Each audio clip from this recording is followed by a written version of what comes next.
It's time to peel back the layers of replacing Eric Stoltz as Marty McFly. It can't be done, can it? This is heavy duty, Doc. The creative team of Bob Gale and Robert Zemeckis faced a formidable journey in bringing Back to the Future to the big screen. Their script of a time-traveling teenager was met with skepticism and disinterest from several major studios. We wrote 2 drafts, and we couldn't get the thing made to save our lives. I think it was a tough sell at the time because Bob Gale and I had no success credentials. But in 1984, after Zemeckis directed the successful film Romancing the Stone, studios were willing to take another look at Back to the Future. Add on the involvement of Steven Spielberg as executive producer, and the project was given the go-ahead by Universal Pictures. The stage was set for what was hoped to be a groundbreaking and culturally significant blockbuster.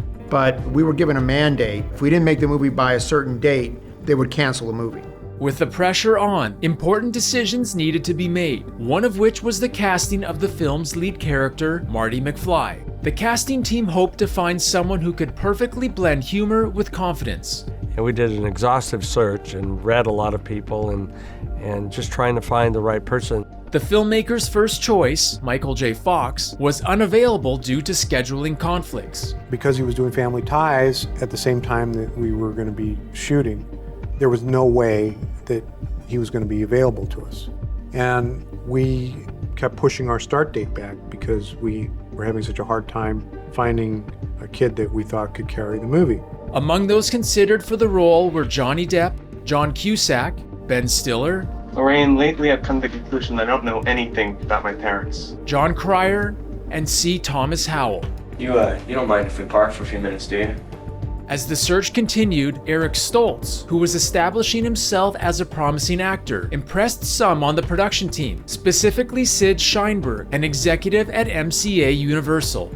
And he said, it's got to be Eric Stoltz. It's got to be Eric Stoltz. I'm so convinced that Eric is going to be great in this part that if it doesn't work out with him, you recast it and start all over again.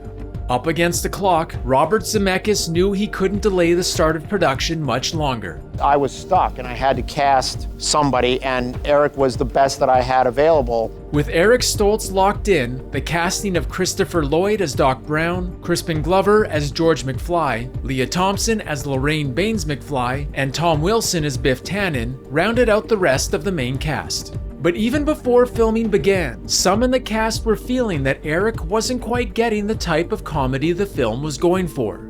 After the first read-through of Back to the Future, everybody's sitting around going, ha ha ha, isn't that great? You know, because it really was a great script. And they said, Eric, what do you think? And Eric said, I think it's a tragedy, really. My entire family remembers a past, and I, Marty, remember a completely different past. He was right, but wasn't the time to bring that up. And then things were difficult on the set. Eric it was not easy. He was doing a very methody thing. You know, everybody call me Marty. He wouldn't answer if you said Eric, he wouldn't answer you. You had to call him by his character name. He liked to create friction. Eric Stoltz also brought an intensity to the role of Marty McFly that rubbed at least one of his fellow cast members the wrong way. In the scene in the cafeteria where he's pushing me, he was driving the heels of his hands hard into my collarbone. And I'm talking in between takes, hey, Marty, quote unquote. You're just really, I mean, it's a movie. It's only in pretend times when you're getting paid that you can push me like that and I don't punch you right in the face. And he wanted to grow his fingernails really long because guitar players have long fingernails and they were dirty and things like that just weren't going over in a big, giant summer teen movie. Robert Zemeckis and Bob Gale faced a difficult realization several weeks into the filming of Back to the Future. Eric Stoltz was not the right fit for the role of Marty McFly. To me, it didn't feel like it was the right type of performance for the type of humor that I was trying to go for. And he just said, I don't think we're getting the laughs that I was hoping we would get. And I looked at Bob and I realized that he was absolutely correct. And I said, Bob, what do you want to do? So I had to make this horrific decision, which was very heartbreaking for everybody. The decision was made to replace the film's lead actor. It was kind of like a wake. It wasn't anything to be cheery about. Because you've all spent this time getting to know this kid. Yeah, it was sad. It was completely my fault, and I miscast Eric Stoltz. He's a magnificent actor, but his comedy sensibilities were very different than what I had written with Bob. He was totally professional, but there was just something missing. Luckily, I was able to convince the studio to let me reshoot 5 weeks of work. Robert Zemeckis and Bob Gale were fortunate the studio was willing to allow the reshooting of huge portions of the film and return to the idea of getting Michael J. Fox. All right, Bob, good deal, you know? Rock and roll.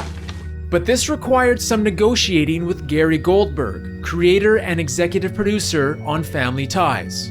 So we went back to Gary Goldberg and said, we are up against it, Gary. There's only one guy that can play this part. And he said, okay, I'll let Michael read it if he wants to do it. It's fine with me as long as you guys understand that Family Ties is always in first position. So at Christmas time, I was called into Gary Goldberg's office, and Gary gave me an envelope with the script in it. He said, here's the script, take it home and read it. If you want to do it, and, you know, you have my blessing. Like, and I went like this, put it down on his desk and said, I love it. It's the best thing I ever read. I was doing Family Ties and Back to the Future at the same time, so I was getting about an hour, 2 hours sleep every day. Get a grip on yourself. I'll probably work until about 4:35 in the morning, and then I'll sleep from about 6 o'clock. People say, how can you do that? And I say, well, because I have to, because I said I would. With Michael J. Fox stepping into the role of Marty McFly, production on Back to the Future finally found its stride and began to realize its full potential. Whoa, this is heavy. If you put your mind to it, you can accomplish anything.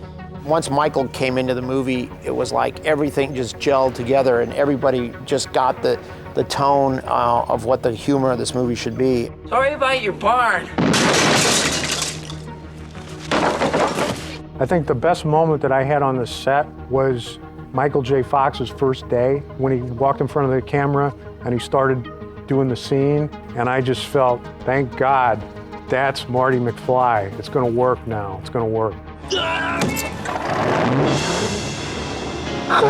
Because he was so, you know, up and energetic and funny and falling over and all that, but I think that we were a good balance, because you gotta have heart for a movie to become classic like that movie. Looking back to this moment in movie history seems to be a difficult thing for Eric Stoltz, as he's maintained a notable silence regarding his departure from the film, adding a layer of mystery and speculation about his perspective on the situation. Robert Zemeckis and Bob Gale have talked about the situation over the years, trying to be respectful and not make this an attack on Eric's abilities as an actor. You know, Eric's still a working actor. He didn't do anything wrong. You know, it was our mistake. Even though there has been huge interest from fans of the movie to see all the original Eric Stoltz as Marty footage, Bob Gale has talked about why the release of this footage has so far been limited to a handful of clips without audio. We don't want the footage to embarrass Eric. That good, huh? Well, or is there more to the story that has yet to be made public?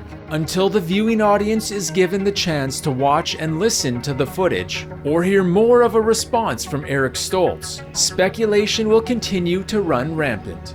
when we're all in our 60s or 70s, then maybe. Now it's so far. Oh, just put it on YouTube already.